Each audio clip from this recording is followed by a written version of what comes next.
episode 4 of The Classroom. This week, we're going to be looking at some of our trade demands and what we want teams to be doing. So we've all picked up a couple of teams that we want to look at and mention some names that we think will help them out go for the rest of the year. Before we get into introductions, I want to shout out to our sponsor, Cupcakes by Hest. Unreal Cupcakes, get at them. We'll tag them in there later. Unreal sponsor. If you want to sponsor us next week, let us know. Jeff Hardy sponsoring next week, I've heard. So Wow. To them. Okay. Yeah, let's go to our introduction. We'll go down to Disruptive. What you got? How you doing? Yeah, I was good until that introduction. Go on to the next person. Wow. What jersey are you rocking though? Before we move on, what jersey you got?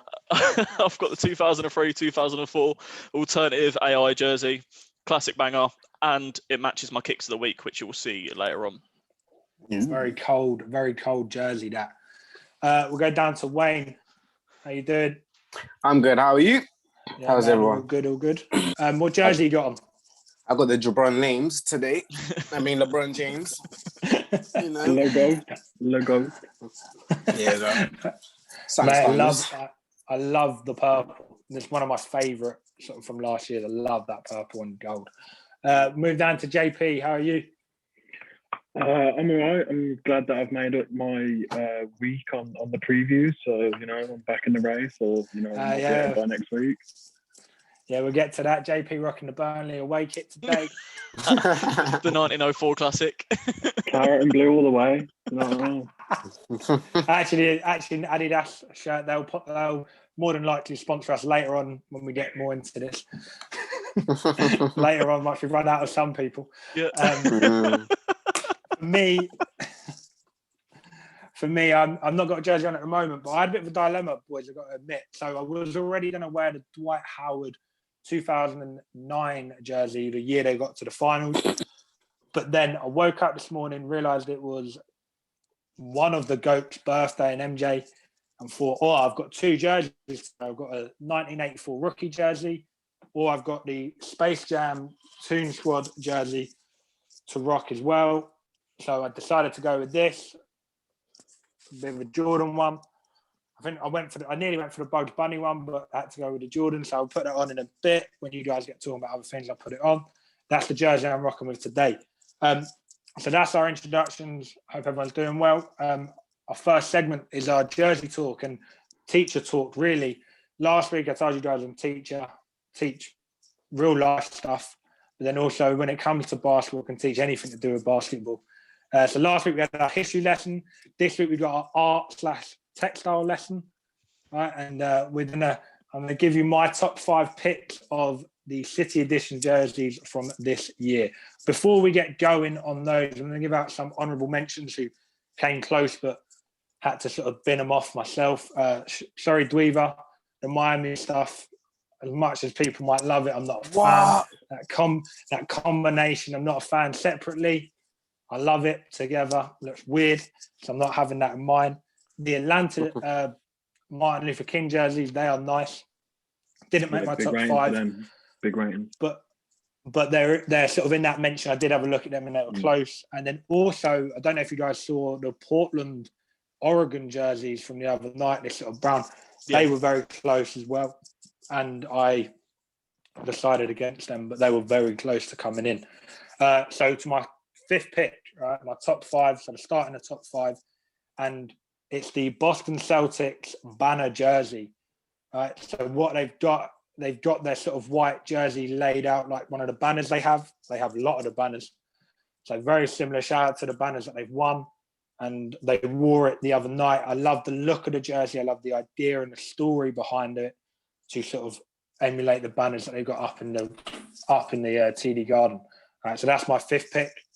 My 4th is the LA Lakers white and blue, the throwback to the Minneapolis days. I think the colours, everything about the jersey itself just looks nice. And it's a throwback to 1950, George Mikan, all of those. I love the jersey. I love the colours and the sort of icy blue they got on it. So that's my 4th. Number 3, I don't know if you'd have seen it from last night and a couple of days ago, but the Memphis Grizzlies City edition. It's sort of brown. I love the sort of cuts they've got on it as well. The colours. It's a lovely jersey.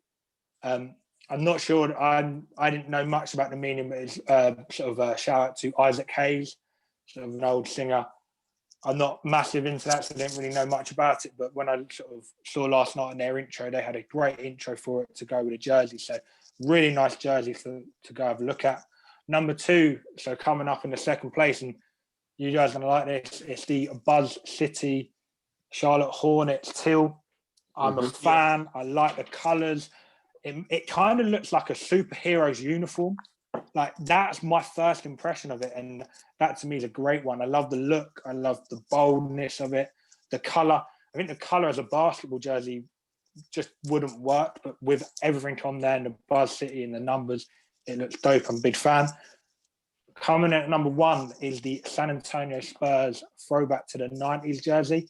Very plain, very basic, very simple, but the trim and the colour they got, so it's plain black with a bit of sort of a bright coloured trim and going across the middle. I love the jersey. It throws back to the 90s, one of these sort of the days before Pop and when Greg Popovich came in, when they had David Robinson, and then they drafted in Tim Duncan. The colour of it, really nice, very subtle, but my sort of favourite City edition jersey so far. So they're my top 5. I'm going to throw them on the Instagram page probably tomorrow.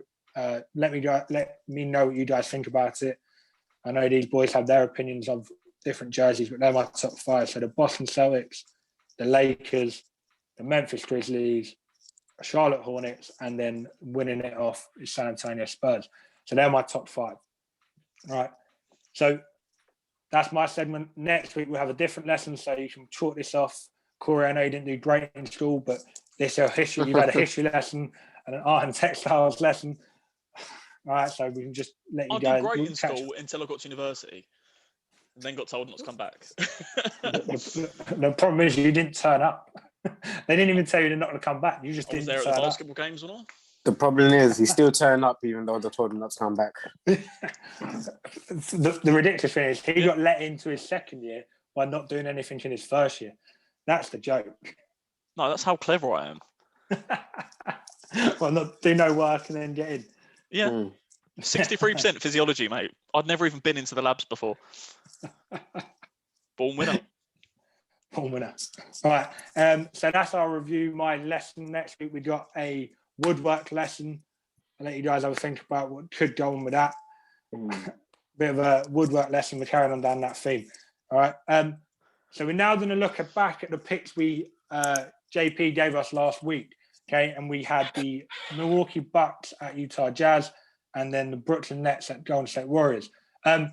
Just to let you guys know, we are going to keep tabs of who we predict and where we come in that predictor.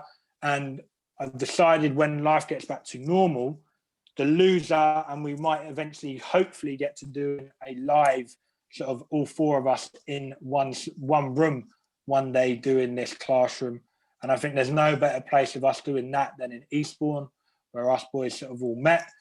And I have an idea for the loser will be in charge of all of the drinks that are consumed that day in terms of they're paying, they're getting them. The other 3 won't have to lift a finger to get a drink.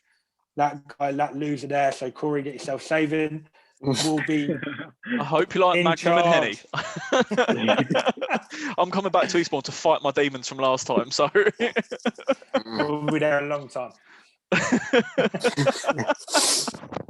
So the loser, I'm. How do you boys feel about that? Loser sort of takes that sort of role on. Yeah, I'm definitely down for that because I know that's not going to be me. So I'm alright with that. Wayne, you okay with that? Watch me pull out of the bag. Yeah, I don't love you free worry. drinks. I love free drinks. Love free drinks. Not childish. All right, so currently the scores are: I'm rocking with 1 win out of 4, so it's not a great return. Wayne is rocking 1 win out of 4. JP has only had the opportunity to predict 2 games, and he's rocking 1 win out of 2. Corey, a big fat 0 out of 4. So need to. I know you're not far, but it's not a great start, mate. It's light work. I'll catch you guys easily. We will keep a track, and it will be posted on the group on the Instagram page. So we'll know, you guys know where we're up to on that. So currently, three of us, me, JP and Wayne on 1 and Corey's on 0. So first game I want us to preview, I'm going to move this over to JP and Wayne, is the Milwaukee Bucks Utah Jazz. Ended up 115 to 129 in Utah's favor. JP, what do you think? Well, it's a shame that they come up against Joe Ingles, who was, had a career high night, 27 points, and he had 7 threes that night. I think what the worry is for the teams in the West is when it comes to playoff time, is they're going to have to stop the third and fourth option in himself and Jordan Clarkson in getting those 20-point games. It's all good that they've got Donovan Mitchell, Rudy Gobert. They're going to grab their 20 each and every night. But then if you don't stop the third and fourth option getting that, then it's just going to lead to what happened to the Bucks in taking that L. Wayne, what do you think? I think he's right. But the thing is, in that game, it's quite interesting. Off the bench, Utah scored about 40 points, but 25 of them came from Jordan Clarkson himself. So for that to happen 4 games in a row, I don't know. But that game was nice to watch, man. It was interesting. There was a lot of that domination from Utah and obviously from Giannis. But Rudy, he put up a really good stat line, which I expect nothing less from because, he's the all-star in my eyes. Exactly. And Joe Ingles, he started off really, really hard, man. It was just a really nice game to watch. Donovan Mitchell, he played really well as well. Yeah, he did. Yeah, with Giannis as well, though. Giannis for the Bucks. He's always going to get his. He's always going to get his piece of the 20. He's going to get a trip dub probably every other night. It's about getting the others involved, and I feel like the Bucks are again lacking a shooter. They put faith in Chris Middleton this season again, but they're lacking another shooter, I reckon. And I was actually watching. I was watching the Utah team. Utah's got a really good team. I look at them, it's they're not going to win it, but they've got a really good team. If you put any all-star, any superstar in that team, they're just literally already titled contenders. I think it was an interesting game. I do agree with you both. I think really interesting. And the point I want to hit up on the Rudy Gobert stat line. Yeah, I know I went on my rant last week about how ridiculous I think it is at him being shout. Fair play. Anyone who can get 27 in an NBA game, fair play. However, I think what that did highlighted the downfalls of Milwaukee, and I think there's 2 of them. JP, what you said, right, I don't think they have enough shooting. Even though they can have their hot streaks, I don't think they have enough shooting. And also, I don't think they've got a dominating or good enough interior defense in terms of Giannis has got his length and his height, but what's next? Brook Lopez isn't a top level defender at the moment or currently.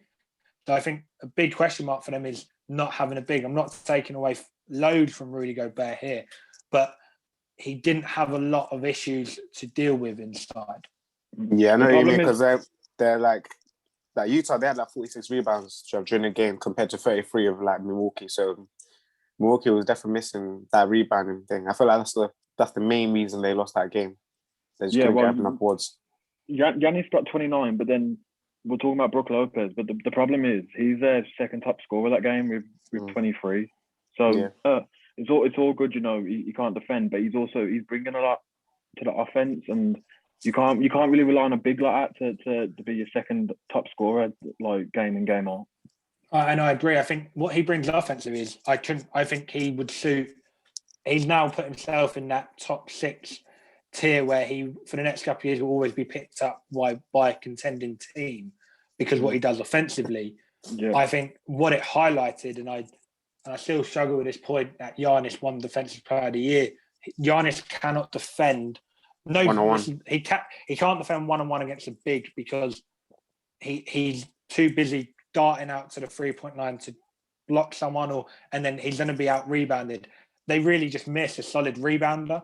And I agree with Wayne. It's someone just to put a body on because it was interesting to see how many boards Rudy got and how many of them led to him either being fouled or getting a bucket. So, I mean, it was quite interesting and quite sort of telling that they didn't have much to sort of throw at Rudy to slow him down. But Wayne, again, with what you said, that sort of 12-man roster they've got over there in Utah, looks deep of good players.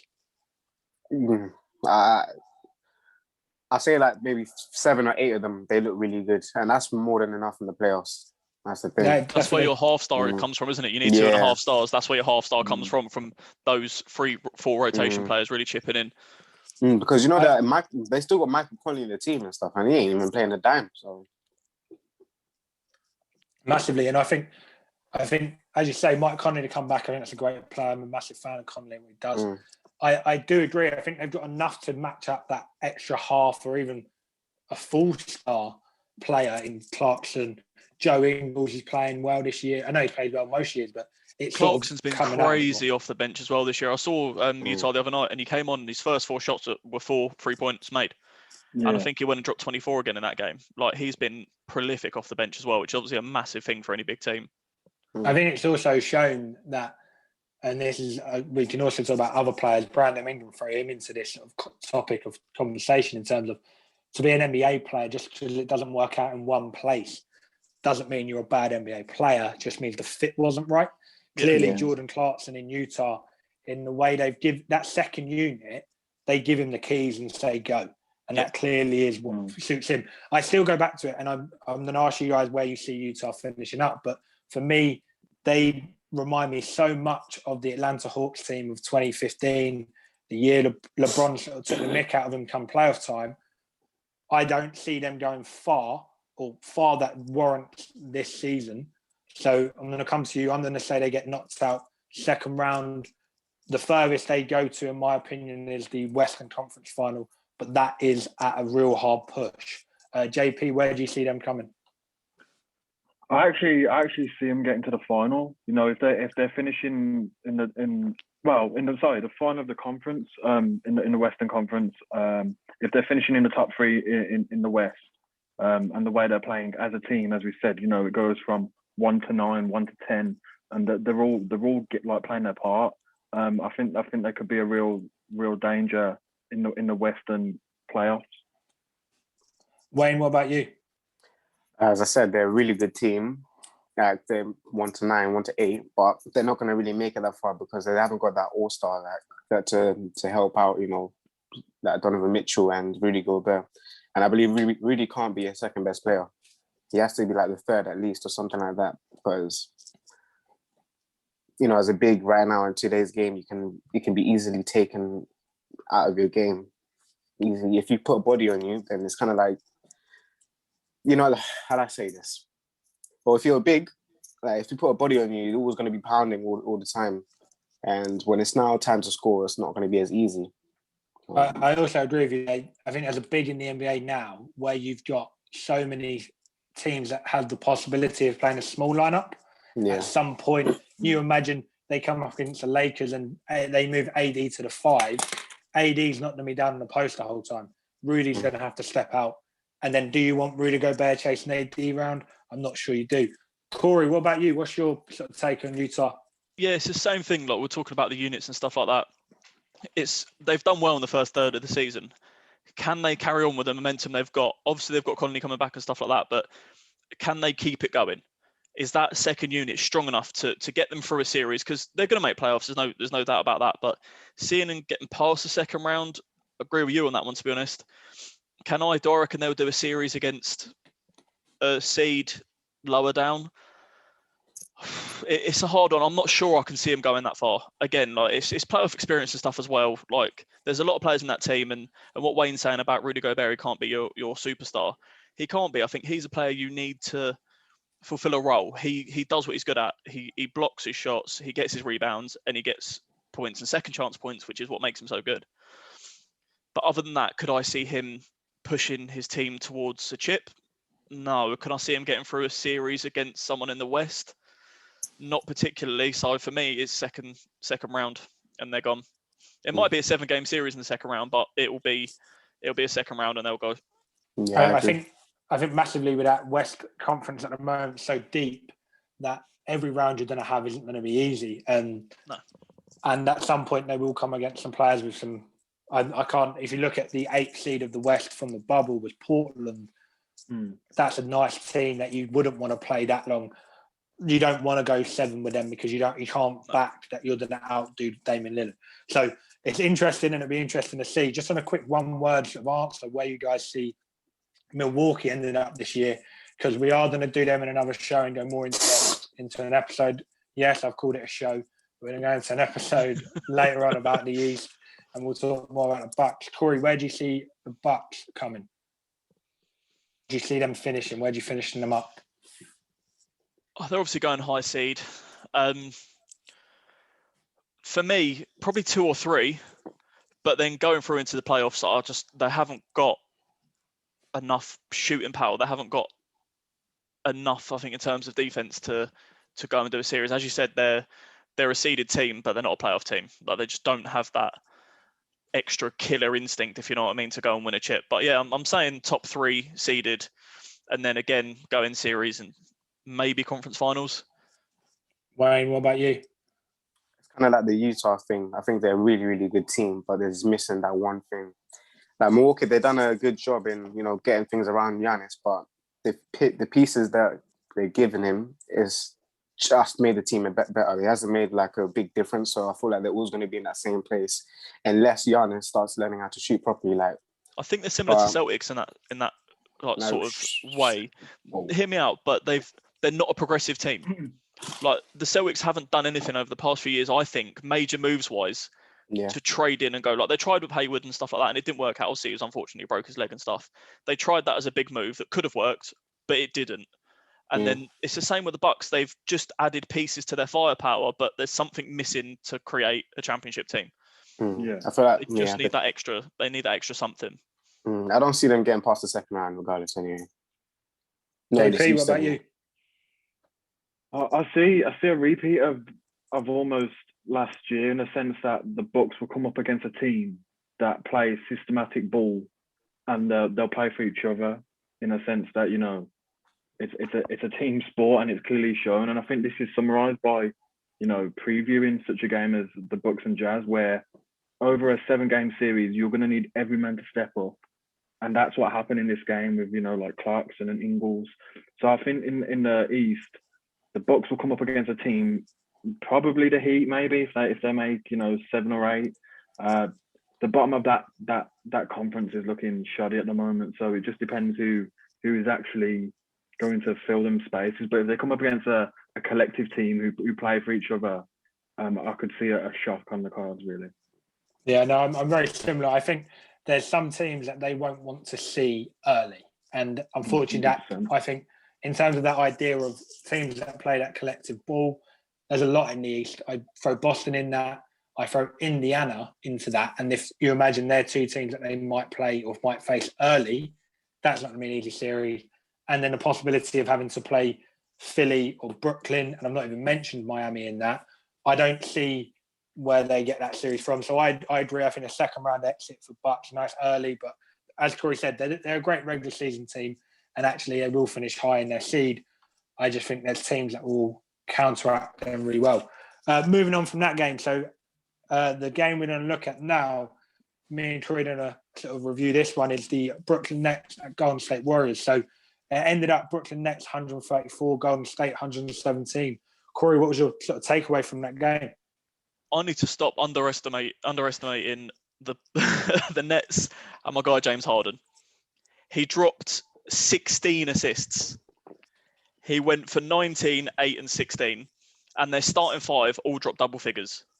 And we're talking, fair play, they had all their stars back for that game.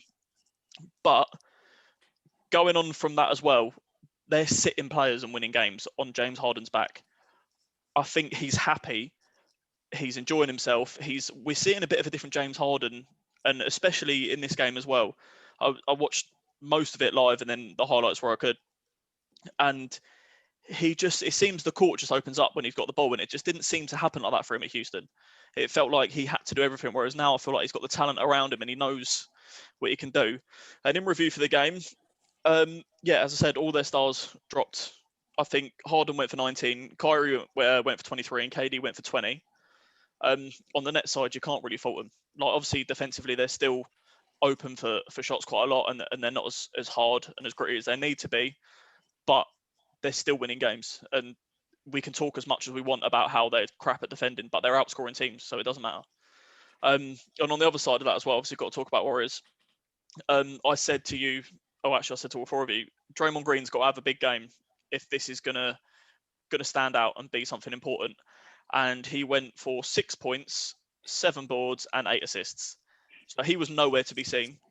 Oubre standing out for me massively in that game, double-double, 17 points, 10 boards. He looked lively, but they just couldn't deal with the firepower again of Brooklyn. And so before I got into the Golden State bit, like I watched that game really closely, and especially Golden State. Like, I had a feeling I was going to have to come and defend Draymond's honour, but I'll get onto that bit in a minute. Brooklyn Nets, I think it was again in the group chat, and I messaged JP. That was the most complete I've seen a basketball team that has 3 Hall of Famers. There was no, give me the ball, I want to go play. We joked early on, Wayne, in one of the first sort of episodes, that there isn't enough balls in that team to play. Yeah. The ball movement, there was, I don't need to take a shot. You have it. If I'm open, I'll take it. If not, we'll move it, find a better shot. It was beautiful to watch the way they played, all run by James Harden. And I know Kyrie came out at the end and said, he told James Harden, you play point, I'll play the 2 guard, which I don't think was ever needed to be said. I think everyone knew that James Harden was taking a point in that team. Reminds me very much of when I turned up to training one year and Wayne went, Tom, you play point. It didn't need to be said, but we all knew I was playing point. I was tired. I felt that was the most complete game from all 5. And as you said, 1 to 5, the double-digit scoring. Once you do that, you've got a great chance of winning. So I think that was a complete game from Brooklyn, and I'd love to see them do that more and more. And as you said, James Harden to carry them to the win they got last night against Phoenix, and a great Phoenix team. I think had a big game last night. That's a great plus. It so shows Brooklyn. Sorry, when you go. I'll say it shows like the team really runs through James Harden. Like whether he wants to have the ball and shoot more or he wants to facilitate, it just literally runs through him because, as you said yesterday's game, two other stars they weren't playing. He's like, you know what? Let me just step up. And it shows you why his name is James Harden. Like, and I feel like phenomenal. A lot's changed from our first episode to now. It's 3-4 weeks. A lot has changed, and I think if Harden continues like this for even another third of the season and has a dodgy other third of the season, there's got to be serious talks about him for MVP, because we all spoke about KD in his first 17 games or whatever. He balled out. Now there's been that next section of games. Harden has taken that team and gone, right, this is it. I'm winning this team a chip. And I think if it keeps going and he's still doing what he's doing, serious shoo-in for MVP. And for me personally, based on the last couple of weeks worth of ball, him, and I'm going to go back to Jokic again because he's still been balling out, has been serious. You've got to look at him. You've got to look at them both. Well, what happened with the Nets is, I mean, you've seen it already. Obviously, KD sat the other night against, was it Phoenix, and Kyrie did as well. Mm-hmm. Potentially they're going to do that with Harden as well down the line somewhere, just to keep him fresh. Yeah. Just so he's ready for playoffs. Maybe he doesn't. Maybe not. So that might affect his MVP chances. And then if you look on, you look at the other side of America, and you've got LeBron James. He's going to have to play serious ball to keep the Lakers in contention at the moment. What's going on there as well with their injuries. So I think the MVP is kind of sealed at the moment. It just thought, again, over the past 4 weeks, anything can change. So we're going to have to wait and see for this next half of the season. I think in terms of MVP, we'll come back to that in a couple of weeks, obviously, because as we said, it's ever changing. And we spoke about Brooklyn there being a very complete game, and I think everyone knew their role and did their role really well. My point on Golden State, though, and this is not me defending Draymond, actually, because I realised I can, but I'm not going to. I think if you look at, and this is also a knock on Brooklyn, and also why I think the game ended up the way it did. If you watch that game, and if you look at sort of Brooklyn's losses this year, so I'm going to reel them off. They lost back-to-back games to Cleveland, right? They end up losing to Atlanta as well. And what do we know from those teams? Take away the firepower those teams have. Cleveland, they have a rotation of bigs in JaVale, Drummond prior to what's ever happened this week. And at the time, they had just got Jarrett Allen. Okay. You look at Atlanta, they have Clint Capella playing well this year and John Collins. And then what I'm getting at is I feel teams with those bigs that Golden State don't have those rotation of bigs that were willing to hit and go up. So what that means is, if you look at the Cleveland game, go back a couple weeks, and then also the Atlanta, yes, Brooklyn have started to gel, but they were trying to run them off of the 3-point line, which then means you put more pressure on Kyrie, KD, and Harden because they're trying to take step backs and contested threes, but you can run them off because you know you've got bigs and that second line to come and close out, try and put a contested layup. Look at what Golden State tried. They tried to play small ball with Draymond at the 5, but Draymond pick up the rant, which is where the problem then went, was Draymond's not going to run them off the 3-point line because there is no one back there. And I think the problem they have, and I think that teams going forward might start to work out, you're going to need a big to counteract them and run them off the 3-point line. I think Golden State, and I think Oubre Wiggins actually didn't play that bad defensively. Their numbers going attacking wise were decent. The points they put up and what they helped out there were good. Defensively, they were able to run them off and put pressure on. But once they went past them, there was that no secondary help for Golden State. And don't get me wrong, give it a year, 2 years, that's James Wiseman. I get that. But right now they are missing that. And I think, yeah, I'm going to stick up for Draymond here. The guy had to mark one of the best players in the game without any help D, and that's so. I think the credit's got to go there. It's one of those sort of better D, good D, better offense. All right, and that's my point in that. I think, yeah, you can go at Draymond's stat line and go, oh, he didn't do much though. But I think the bigger fault for Golden State was they didn't have that secondary help defensive line, and I look back at Brooklyn's losses and where they've sort of come stuck is when they've been some bigs there to sort of do it. So for me, I think teams going forward will need to factor that in. How can we get these boys off of the line? We need a secondary defender. Philly fit that well because I'm not even talking about Joel. You put Dwight in there, he can do that role really well. Yeah, exactly. I think Boston don't have that yet in that sort of big role to do that. They'll trade real soon anyway. So, and we'll hopefully get onto that point later on. And that's my problem. I don't see many teams being able to counteract Brooklyn in that fact. And it's the firepower, but they can score at all different levels. They can score layups, dunks, 3-pointers. I love watching them. I really, really like watching Celtics. It's one team that I'll always put on. Love watching. I agree. The Celtics out there is one of my sort of teams to watch as well. But that Brooklyn team, so they can score at all 3 levels. You need to stop one, and I'm putting a big in there to try and stop that. Not saying that's the formula because they have beaten teams with those bigs, but it gives you a better chance. So we're going to do what we did just before. Where do you see the end of the year for these teams? So for me, Brooklyn, I see coming and anything but the finals out of the East. Them coming out of the East is a bad season for me. And then for who I would say Golden State. I know I said it a couple of weeks ago, the 4th seed. I think for them, 4th is the goal. Don't know if they'll get it at the moment, but 4th is the goal for me for the Golden State Warriors. JP, where do you see those teams ending up? I've got you're going to hear it here first. I've got the Lakers against the Nets in the final. That is to me, that's what's going to happen. There's no question about it. It's just a worry if, like you touched upon, in terms of the problem of having a big, because at the moment Gasol can't move a muscle. He's too slow. They're going to blow past him for them layups, even though, we talked about bigs that actually stop him in the lane and get the blocks. Gasol's just going to get himself into foul trouble. So if it becomes a Lakers-Nets final, I see a Nets sweeping them, unfortunately. There's no stopping them unless Lakers actually get a big. So unless Lakers get another big for that rotation, I don't see too much happening other than the Nets winning the finals, unfortunately. Now. Where do you see Golden State? In terms of Golden State, yeah, you mentioned perhaps 4 is the target, but that East is stacked, and the West is stacked.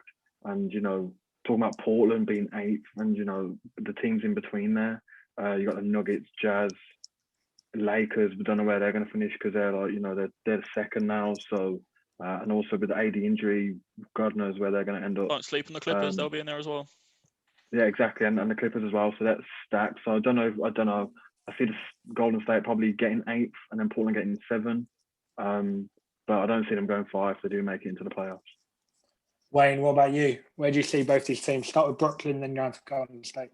Brooklyn, I believe they're going to make it into the finals. I don't think there's a team in the East right now who can contend with them for 4 games. Who can beat them 4 games in a row, or like for 4 games. But it's going to be interesting how, like, JP said, like, the Lakers in the finals and stuff, because I believe, like, AD, if he's injury free, he can play like a really, really big role in guarding KD. And I feel that the damage from the interior is not going to be as deadly as you think it is. Gasol can't move, but like AD's presence already is just like it makes a big difference depending who he's guarding. Like, you can kind of play the free safety if they do a small lineup, let's say, and they put him at the 5. Then we can put someone on the 4, maybe like Kyle Kuzma or something to guard KD, and that kind of stops bleeding, as they say. I got Golden State maybe around the 5th to 6th seed. I don't see them going past second round at all. Like, they can maybe steal a playoff win, but I don't see them coming past the second round.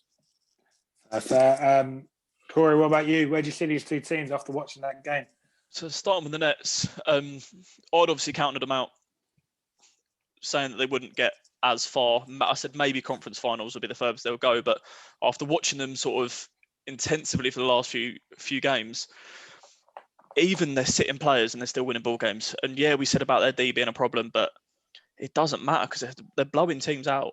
And even when they're not, they're getting comfortable wins. They've not had, when they've won, it's not been that close. Obviously, last night it was, but other than that, it's not been that close. So I back Brooklyn, I think, now to get to the finals, but I still don't see them winning it.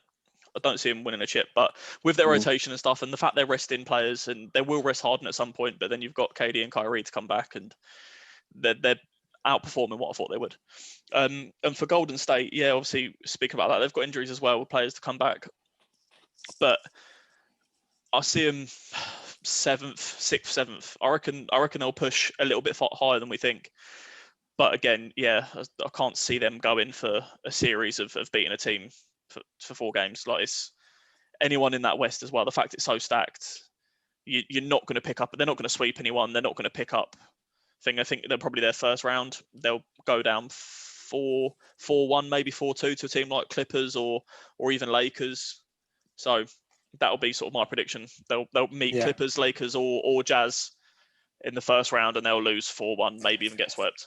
Yeah, that West is stacked, and in a couple of weeks when we do a whole show in the East, and then obviously following after or before a whole show in the West, we'll highlight sort of where we see that sort of conference. So that's our segment of the games we previewed last week.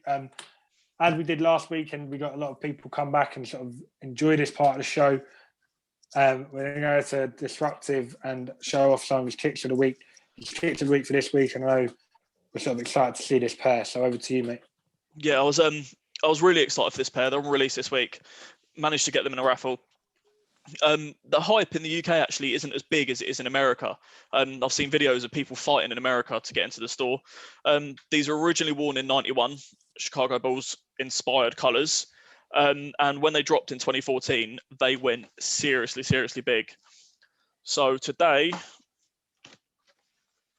we have the Air Jordan 6 Carmines.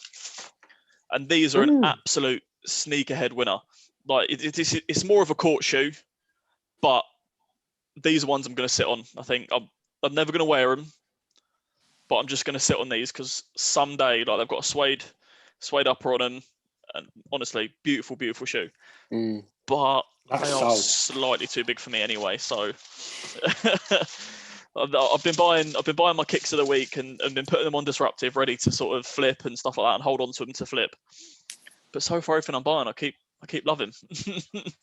Everything I'm like, But yeah, so there was a 2014 release of those. It was big. They've re-released again this year.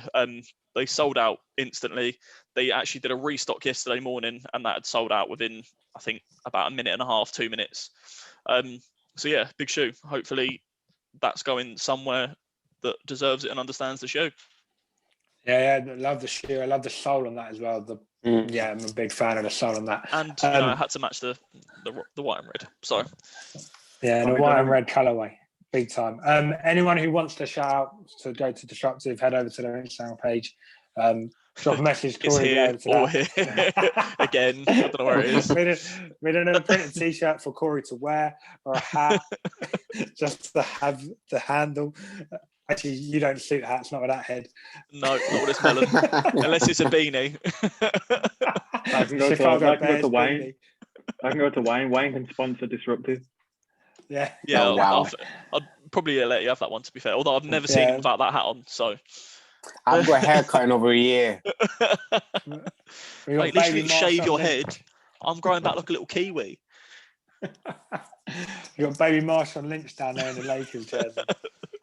Absolutely no gym, just pure games. I wish. He wasn't like that at uni though. Scrawny. So there are our kicks of the week. As I said, head over to Disruptive. We'll find somewhere for you to tag it and get onto it somewhere. We're gonna put it. So our main segment of the week this week. Last week we had a chat and we picked a couple of teams that we wanted to see some trades happen for. So we went over to the trade builder. We've had a little look and we've picked out some. We'll go through what teams we had when we get to them, but we're going to hear out the trade. We'll vote. The other three are going to vote yes, they like that, no, they don't, and we'll see sort of where we get up and who would have been decent as a GM. I know once I've had my 10-day from Scott Brooks, if you want to steal numbers, we'll add at the bottom. Might get onto him. I will move up into the front office one day and I'll be in charge. Corey, you can clean the court. After the players slip. Yeah. JP, with that beard, you can be a doorman. Wayne, you can come to the front office with me. Yes, important role. So this is our sort of opportunity of being a GM and that front office role. So first of all, we're going to shoot over to JP. I know you wanted to, first of all, pick the Dallas Mavericks, which then involved you moving over to LA Lakers as well. So explain it. What did you have for your trades? So like the past week's been annoying because of obviously they've come out and, you know, there's teams like the Pistons and the Cavs that have come out to the sitting Blake Griffin and Andre Drummond, and, you know, they're gonna find destinations for them. So let's just rewind in the sense that both teams, the Mavs and the Lakers, to me, needed to solve two issues, and one of them was shooting, whether that's off the bench or at the starting five, or the second issue was having an extra big man and playing a big five. So with the first trade with the Mavs, I know it's kind of like a cheating one, but now I'd like them to go into free agency and somehow pick up Drummond. When Drummond gets paid out by the Cavs, I wanted to pick up Drummond, play Porzingis at the 4, playing more of a stretch like he normally did at the Knicks, and then play Drummond as the starting 5, and then have Willie Cauley-Stein coming off the bench. I think that will be a big boost to the Mavs in terms of their starting 5 if they get Drummond. You know, it's more boards, it's more spacing for Porzingis. He can you know, stick out wide, or he can actually post people up on the high block. That's what his first few glimpses in the league with the Knicks is, you know, posting players up high and doing that nice little fadeaway. And we really missed that from Porzingis' game. It's either he's down low, right down at the block, or he's at the top of the key. So it's one or the other. Whereas if you bring Drummond to that equation, I think it helps him bring a new dimension back to his game that he sort of lost. And I think it will do their bench some good if they can put Willie Cauley-Stein into the second lineup. I really wasn't expecting a Drummond to Dallas sort of talk. There's been so much about Drummond elsewhere, but I'm a fan of that. For me, that works. That's a nice trade. I like the idea. It's not a trade, you said, that free agent hopefully gets bought out. I like the sound of that. Corey, what's your take on that? Yeah, to be fair, obviously Drummond's one that popped up for me, but it seems a bit more realistic when it comes to Mavs and what they've got. But yeah, personally, I'd either then buying him out, Cavs buying Drummond out, and somehow Brooks the Nets acquiring him, Not really sure how that would work. So if it had to be traded with Drummond's contract, I think he's up for 23 mil still. Yeah, it's something So stupid. It's they would have to ridiculous. come to some form of agreement, because there's no way Yeah. anyone can trade him in. But if they did come to an agreement, say he would be a great addition for the Nets, just someone to have that bully ball inside, opens up the court for other plays. And that was really it, because other than trading one of your big three away, and they've traded everything away to get that. So there's no point in them trading away and sticking with what they've got. So I think, yeah, that's the only one that really makes any sense to me, is Drummond going either free agency and then finding a way, or trading potentially Kyrie away, but I don't think it's worth the... I think that's why I wanted to come to you there, because I know we spoke about Drummond to Nets, but this, and I agree with you, it doesn't seem realistic as much as we'd love it to happen. I like the JP shout of Drummond to Dallas. I think that suits them down to the ground really well. So for me, I think Corey's sort of talked there. That's a plus. I think that's a good shout. Wayne, do you take it as a good trade, good pick up by Dallas? Oh yeah. I think yes. I like how if you put like Porzingis at the 4, hopefully he gets less injuries as well, because he's not pounding as much. So You sort of help him out a little bit. JP, carry on. That's definitely a big factor in terms of what Wayne said in terms of the injuries. But then another guy that I looked at was, well, the issue of shooting became the other factor that I took into consideration. And I put this trade onto the group chat, and Tom kind of questioned it at the start, and it's for JJ Redick. The Pels want to get rid of JJ Redick, and I think that the Mavs need another shooter. There's no good relying on Porzingis and Doncic. They've given too much money to Hardaway. He's not produced the numbers for that kind of pay. And I think that JJ Redick will solve that. So going to the Pels, we'd have Maxi Kleber and Trey Burke. Again, Maxi Kleber playing as a power forward. They've given him too much money for what he's producing. So I think that if they dropped Porzingis to the 4, played Willie Cauley-Stein, if they didn't get a Drummond trade, I think that would suit the Mavs better. And so I hope they do that. And then so going to the Mavs from the Pels would be Willie Hernan-Gomez. Again, he'd be the backup to Willie Cauley-Stein, and then somehow fitting Redick into that starting 5, because he's a reliable shooter, and I think that's what, again, we talked about the 2.5 superstars. It's not so much a superstar, but you can rely on him for them buckets. For me, my biggest question mark for JJ Redick was his age and production this year. And I know he's got a bit of a short sample size because he's not playing the minutes he once was. And his days in Philly and Clippers, that little pick and roll with a big, at the time was Embiid or Blake. I like it. I like the idea of that pick and roll with Porzingis as well. My issue is, I think my question mark for it was always, for Dallas to make the next step, is JJ Redick your man? And I don't think, for me, I like the idea of it. If you get a JJ Redick of 2015, 2016, great shout. But the JJ Redick of this year, I just don't think he's your next man up. JP, what was your Lakers talk then? What was your sort of talk on the Lakers? Again, going with the sort of issues of shooting and that big man now that AD's got that injury. Hopefully, there's talk of him being out for up to 2 to 3 weeks. So after that, hopefully he doesn't re-aggravate the injury. But as I mentioned previously, Gasol, there needs to be, he either needs to start on the bench or he needs to just calm down in terms of foul trouble, because it's not going to help the Lakers when it comes to playoff time. So one of them I really liked was Harry Giles coming to the Lakers. If I can just get the trade up. So it's Harry Giles coming from Portland, and we're getting rid of Isaiah McKinney. I believe they picked them up from Golden State. So they're 2 contracts that are cheap because, the Lakers haven't really got much money to play with. And as Wayne mentioned, even putting AD at the 5 and then starting Giles, because I really liked what Giles produced in his rookie season. And I think that could be a good addition to the Lakers. It's not a bad shout. Harry Giles, for a weird one, I think his draft class, he was the number 1 player coming out of high school before a summer injury going into his college year, which I think actually out of that draft class, those players took Harry Giles as the number 1 pick prior to that. Wayne, what's your take on that trade for the Lakers? I know you got the jersey on, but what's your take? I don't know. I feel like Lakers should just stand put, to be honest. Like, I don't I don't really want them to like make trades that can upset the balance of the team already. Like, and if it's not if it's not a big trade, I feel like just to leave it how it is and hope for the best. And maybe hopefully get someone in the summer so you can properly do like a shuffle up in the team. Yeah, no, I'm similar. Corey, what's your take on that Laker talk? Yeah, I kind of got to agree with Wayne, to be fair. Like, there's been a lot of talk about them trading Kuzma and stuff away, but he's been excellent off the bench for the last sort of 10 games. So I think he's someone that will come on, he'll scrap, he'll hit a couple of threes, he'll get boards. So, the Gasol thing's a problem at the moment, especially with AD gone. But with their space, what can you really bring in that's gonna benefit the starting five, especially?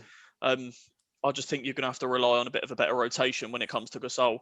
But personally, I wouldn't trade away anything at the moment. I'd say just keep. They're still in second. I think they're 20-7 or 21-7 or something like that. They've still got a decent enough record.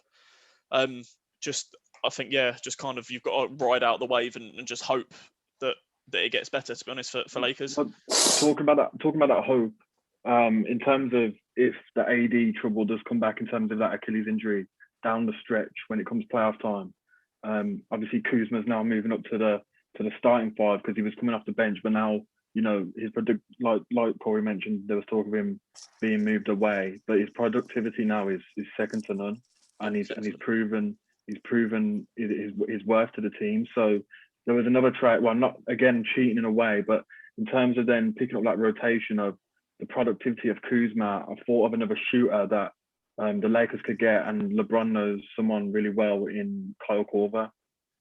Pick him up on a vet contract, stretch the money for AD or LeBron, tell him to take less this season, figure a way to configure that contract out for one of them two. And again, put Korver on your bench. He's proven it with the Bucks. He proved it at the Cavs. Obviously, he's not been playing, perhaps a bit rusty, but again, to me, he's someone that you can rely on for scoring. Won the 3-point contest a few years back, and I just think that he's one that they should really, really consider if things go pear-shaped for them down the line. I think it's a really good shout, to be fair. It's not a bad shout. My, again, question mark with Korver is, you're right, LeBron does trust him. And if LeBron trusts you, that goes far. Because he's in control of every organisation he ever plays for. If he don't trust you, you're getting traded. But I think my issue with Korver, if you look at the players they've picked up recently, are 3 and D guys. So you've got KCP, you trust him on any sort of guard. Caruso's in that, Wesley Matthews. So they've got they're guys that they go, we got our 3 and D guys. So I agreed, probably a bit more shooting to sort of change the dynamic around, and Kyle Korver brings that. So yeah, good looking at those trades there. I'm a fan of sort of the look we have. And again, we'll revisit this in a couple of weeks just before the trade deadline and see where any sort of changes that we had. Wayne, this is our big topic, and I was interested for this. For our Boston Celtics, what do you see as your trades for them? Well, I think we spoke about this earlier a couple of weeks ago, like with the Vucevic trade, and I was just thinking what we could give back to the Magics to see for the trade to work, and I believe they wouldn't trade without a trade that involved Marcus Smart. Marcus Smart, someone else, and me as a fan of Marcus Smart, I'm not really comfortable with like Danny Ainge putting the plug on him, saying, you know what, we're going to trade him away, because I think the defense he brings, especially playoff time, will be really, really vital. And I know we need a big that can shoot, but it's kind of like, do you want a big that can shoot, or do you want that defense that playoff defense that you kind of need? When you just need to stop, you need like a hustle point, and that shifts momentum. So if Danny Ainge can pull off this trade without giving up too much, like Marcus Smart, I guess. Like, we've got a lot of picks to give up, and I feel like it's just, I don't know, if you want to win now, you're going to have to give up some of the picks for later on, but I think it's a bit of a hoarder. But another trade I was looking at is Blake Griffin. Like, Blake Griffin's not the one, he's not the person he once was, but it kind of does sort out our problems for the meantime. He's quite old, but he can still, he can still kind of score around the basket. I guess he's not getting rebounds as he used to do, but it's because his jump shots developed so much. So from when I started watching him, he was was just literally around the rim baller. Start on the wing, come in and hit your dunks on a backdoor cut. But now he's the shooter. Like you've got to guard him better than you ever had to before. So and it looks like he's going to go in free agency. It looks like they're going to buy him out or trade away. So again, wouldn't be a bad trade. I'm a huge fan of a Blake Griffin trade or talk with him. Wayne, I think that's a great fit for the Boston Celtics. And Corey said his 3-point and his shooting percentage has increased massively. And I know that's that stat gone around that he's not dunked the ball since 2019, which is unheard of from the Blake Griffin we all knew or watched and love to watch. But yeah, I think a Blake Griffin is a second option if you can't get Vooch. I think what Blake gives you this year and maybe off the bench next year is a very good scoring option. I think the problem and I looked at the trades as well for Boston, the problem is outside of four players that you wouldn't want to get rid of in Tatum, Brown, Marcus Smart for that reason, and also Kemba being you've just got him in free agency 2 years ago. You can't give. There's not enough there to fill a superstar trade. There isn't someone else that you go, oh, that could work in a different environment. So I agree with you. I think the biggest option if you're going for Vooch is a lot of picks. But I like the idea of going for Vooch and then Blake. My other trade option for Boston I had to look at is Harrison Barnes, because as a bigger sort of wing player, he also takes a lot of D and does a lot of that. He will defend that well. He will defend wing players well outside of Brown and Tatum to take them off of it and give them that rest. And he's shooting the ball really well this year. And I know it's in no man's land in Sacramento, but if you're in the NBA, you're making shots. So I agree with you. Problem in Boston, they've got 3 or 4 top level guys, and then everyone else is a couple of steps below. So I'm not sure they're a trade option. JP? I prefer the Barnes talk to the Griffin talk, if I'm honest. I'm not really a big fan of Griffin shooting from 3, and it's not what Celtics need. It's needing the Blake Griffin of old when he was back in LA. They need him down, being a menace at the block, getting them dunks and bringing his dunks back up to life. I think I agree as well. Go on, man. No, I agree with you, but like Barnes, we don't need another wing player. We do need like a front court player. That's definitely, but then that's where Griffin of old would suit you. If he thinks he can dribble with the ball, but he can't. He genuinely can't, and that's a lot of coaching though. Like Pistons are using him in that way, and it's not effective. That don't get me wrong, they've trained this player into something that he didn't have before. They've coached him, but when you're an inside player and you're used to being around the board, you're used to being an aggressive, attacking the rim player, you don't lose that.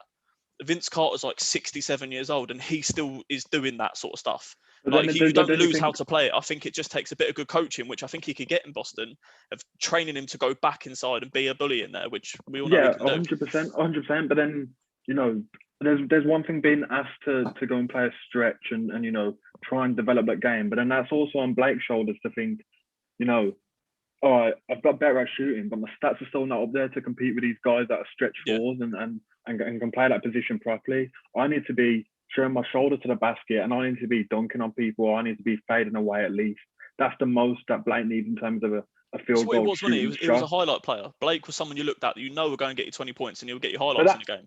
And I think the Celtics need that. Like the Celtics, that is purely what the Celtics need. I don't think Daniel Tice is doing it to a high level of what the Celtics need, and I think Griffin can bring that addition if he's to go back to his old self. Yeah, it's nice to be. It'd be good to look forward to see where Blake ends up. I think that's an exciting one. I also think he's gone into that. Every season, there's a group of players fall into that sort of veteran category that you go to at the trade deadline. Wayne, what you didn't jump in there? Tom, I said a question. What do you think of Daniel Tice? It's a strange one. I look at Tice and think, what a great player if he is your 5th option and is guarding a stretch 4. Any team with a proper big, it doesn't work. I think there's a lot of upgrades out there for Boston, but I think he also would work elsewhere. And that's why he was always my corner piece for every trade out of Boston was where can Tice fit? Because I'm just going to throw some teams out that I didn't look at trading. I just know he'd fit well in. New Orleans, I think he'd fit. Atlanta, I think he'd fit as a backup to Clint. Orlando, I think he'd fit.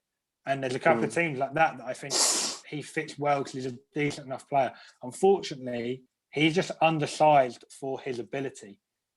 Being 6'10". I'm not a big fan personally. I preferred Cantor to Tice. And as Tom mentioned, you know, when Tice comes up an actual big man, he doesn't really stand a chance. And then I put Celtics on like Sky Sports, and I see Tice shooting a three, and I'm thinking that is not your game. That is not what the Celtics need. They've got that in Brown, Tatum, Kemba, Marcus. You don't need to be nowhere near that top of the key. You know, the bigs that do it like Porzingis, because the Mavs rely on Porzingis to bring threes, and that's part of his game. Tice is trying to develop that, and it's not a time for the Celtics to be dealing with a player who's developing their game in that sense. And they just need someone who's going to be down at the block, causing a menace. I thought Cantor did a really good job, and I'm surprised I actually got rid of him. To be fair, do you reckon it'd be worth bringing him back? Like, did you see his stat line last night? It was 8 points, 21 boards. Do you know who I think would be good? Hassan Whiteside. I think he's gone under the radar a lot. I think, you know, going from the Heat, and then, you know, he's ended up in Sacramento when his contract's not even the worst to bring on for any sort of team. So I know again Whiteside. He boasted himself up to be, I want this contract, I want this, and everyone just dropped him, and now he's playing in nowhere. So the thing with Whiteside is, yes, he kind of does have a 3-point game, but at the block there was perhaps 1 or 2 seasons. No, he was unguardable. He was unguardable on the Heat. And again, like we said, with good coaching, we're hoping that, you know, we can revive the old Blake, and maybe we can revive the old Hassan Whiteside. Yeah, I like Daniel Tice. I like Daniel Tice. When I look at him, I'm like, I can see a guy who's working hard and he's doing the best he can.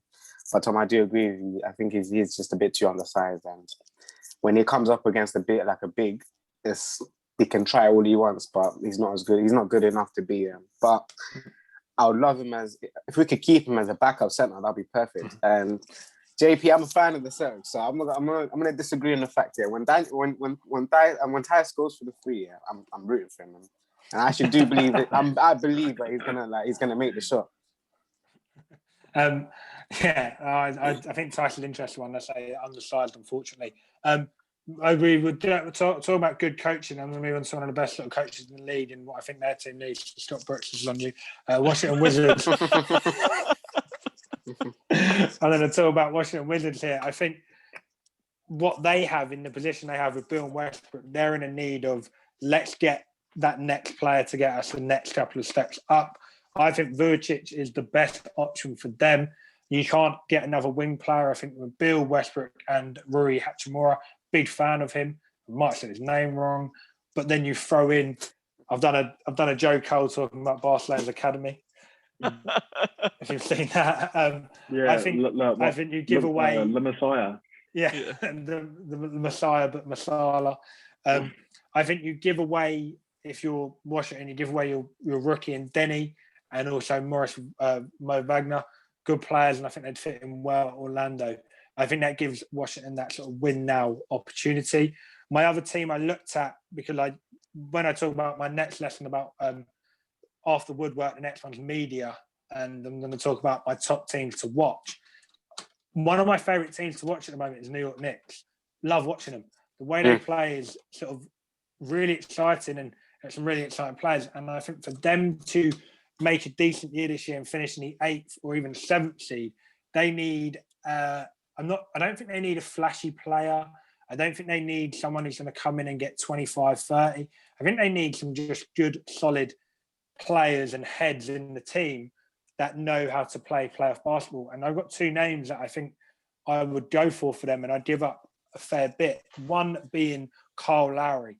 Kyle Lowry, yes, he's Toronto's guy. He will go down as, this is a controversial topic, but Kyle Lowry, I think, is the best Raptor there is. Has been. not saying he's been their best player and the best ability-wise, but I think when it goes down, he's the Troy Deeney of Toronto Raptors. Oh, he's a die-hard Raptors fan, isn't he? Yeah. So you go to that point, he loves what he is at the Toronto Raptors, but I think for him to take his game, and I think he'd suit New York really well, and he suits Tom Thibodeau really well as having that guard who can defend and control a game. I then also think his best mate would, if you can't get Kyle Lowry, you go for DeMar DeRozan. Another proven winner, you get DeMar. He's playing well in San Antonio. He's got a good setup there. However, you get DeMar back in the limelight, which I think he's missed the last couple of years. And I think if he sits in that two guard in San Antonio, in New York, would be a really good fit for both DeMar and New York. So if I'm New York, I want to go get Kyle Lowry or DeMar DeRozan. They're my takes on two teams that I want to get. I want to see take that one or two steps up in their conference. We'll review trades in a couple of weeks again when it all kicks off again around the trade deadline. We'll have a look. Moving on to our next segment, we sort of previewed this or started this last week with Mr. Not Nice and his nice moment, and we had our Steph Curry behind the back layup that we posted. Mr. Not Nice, what's your nice moment of the week this week?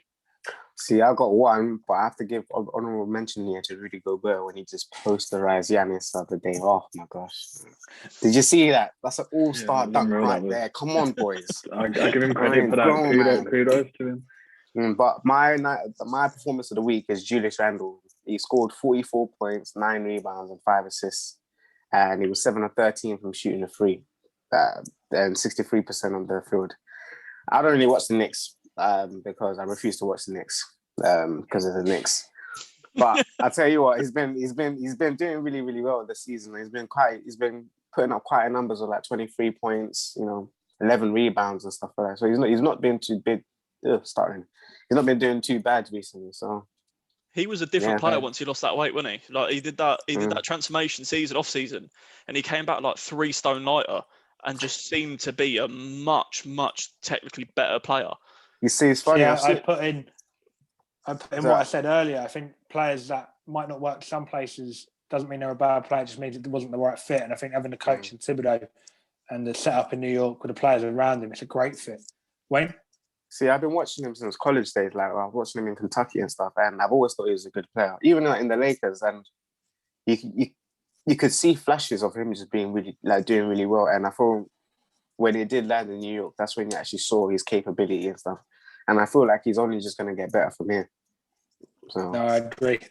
Like I say, I'm going to look at the Knicks in a couple of weeks because they are one of my favourite teams to watch. And I can't believe I'm saying it either because for years I've not watched the Knicks. I've not even touched Knicks games. However, what I'm seeing out of Julius Randle, Barrett, flashes of him, Peyton, there's parts of him. And I love Derrick Rose just to see him doing what he does on that bench. Back in New York. Back in New York, he's been given the keys for that backup 5. I love watching it.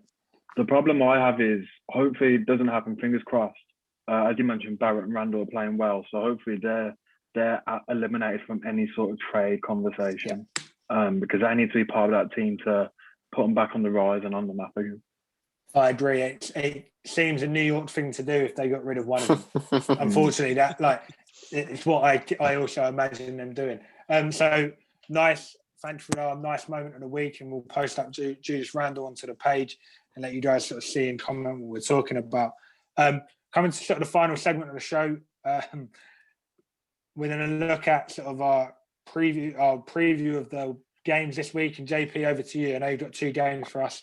This is going to go into our tally, and as I said, the loser is going to be in charge of the drinks that night. I'm getting both this week. Finally get to meet. All right, JP, over to you.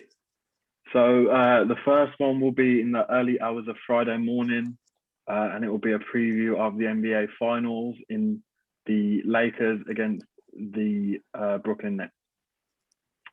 For me personally, if we're starting off with me, it's a bit of a coincidence that KD's been rested up until this game for the Nets, so I think he'll have a triple double. I'm going to reach up there and say goes for a triple double.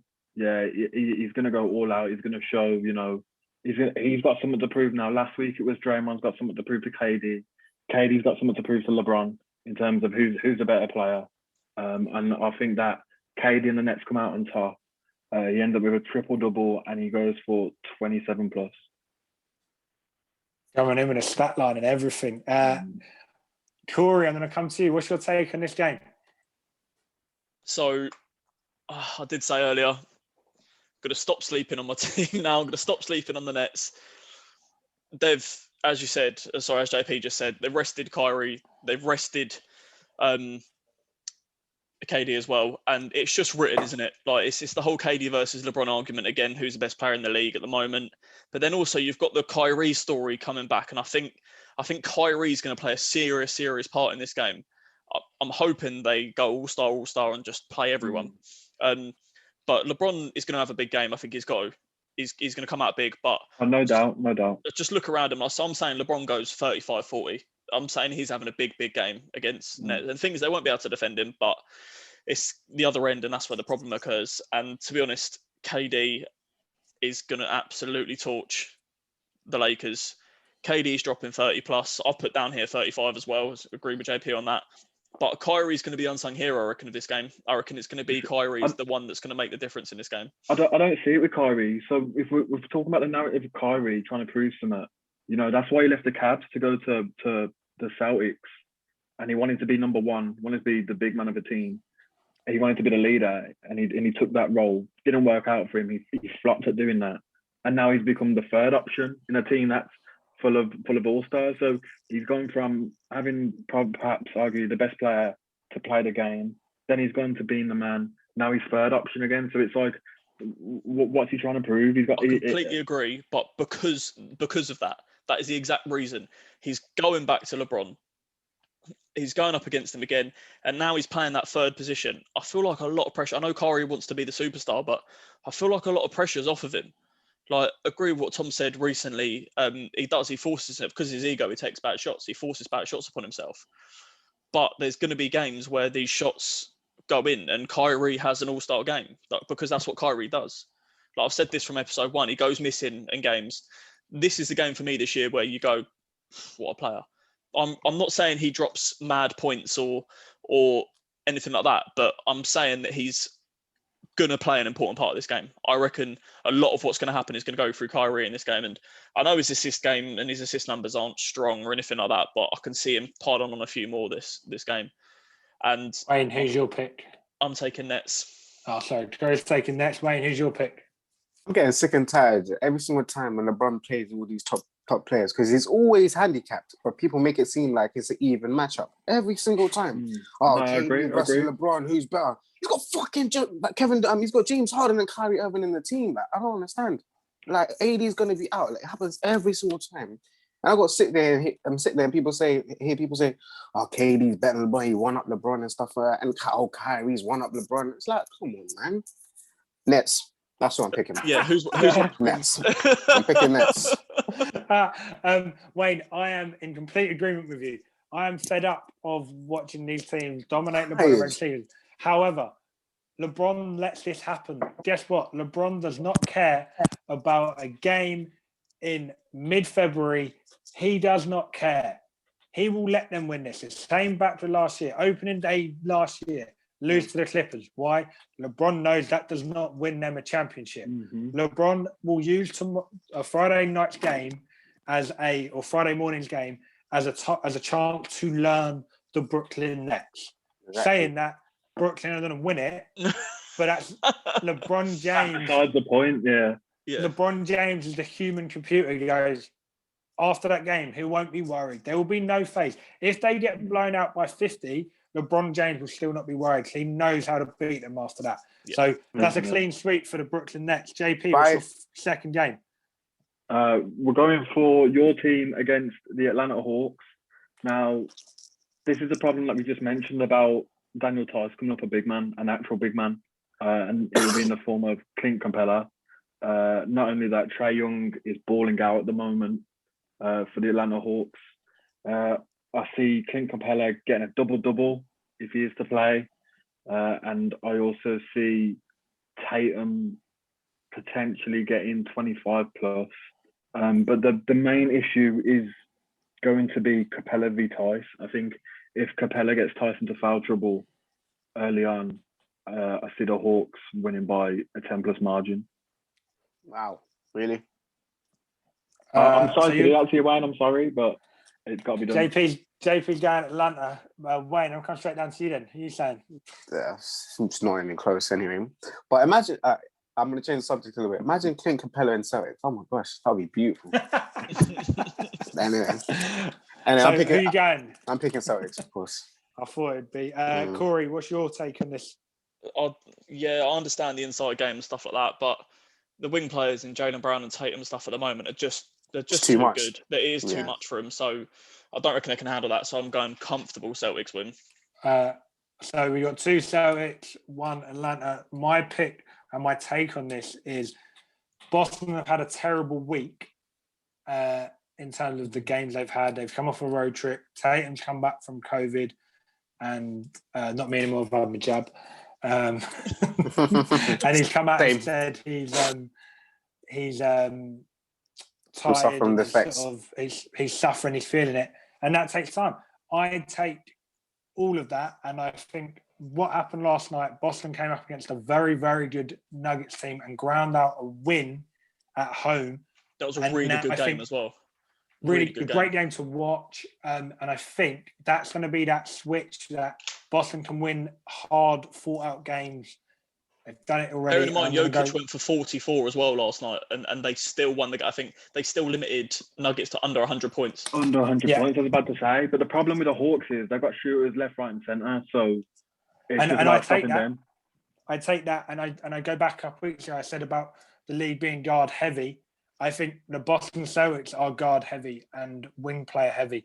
They've got 4 or 5 players that can deal with those players. Not saying they're going to lock them down, but you have players to give up fouls. Javonte Green, I think it is. Pritchard playing really well, the rookie. Neesmith can do his job there. And that's before even touching the surface of Kemba, Tatum, Brown. So for me, I think this is going to be one of those games where we look back and go, oh, Trae Young had a great game with like 35 plus, but then they get blown out by 20. So I'm going Boston to win that. So that's 3 shots for Boston, 1 shot for Atlanta. Kemba's finding form. Before we go, before we get famous here, guys, I just want to call out Jeff Teague and flipping Kemba Walker. What are they doing, man? Like, Danny, why are you calling them out now? We're not famous yet.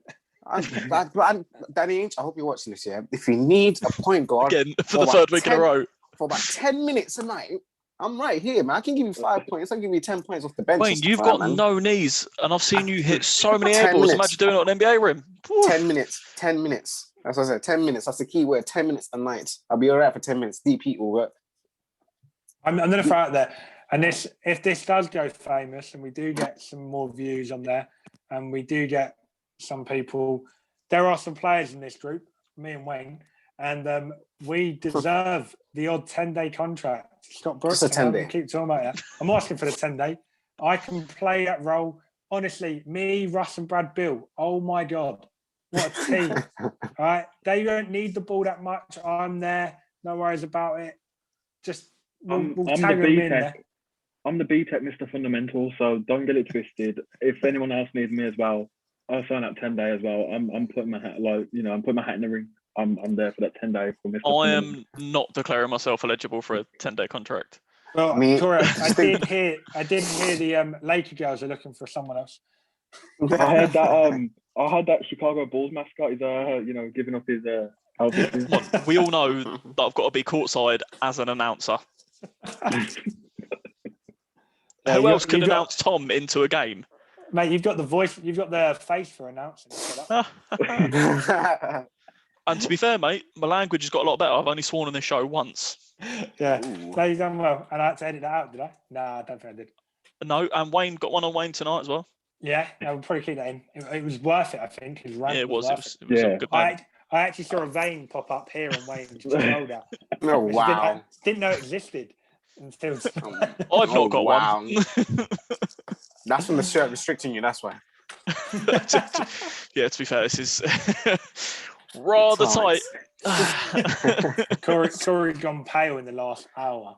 Yeah, I'm going to have to get my mum downstairs to take this off for me. Like, I've made a few social... So that's the end of episode 4. Thanks for watching. Hit like, subscribe, comment. We love all comments.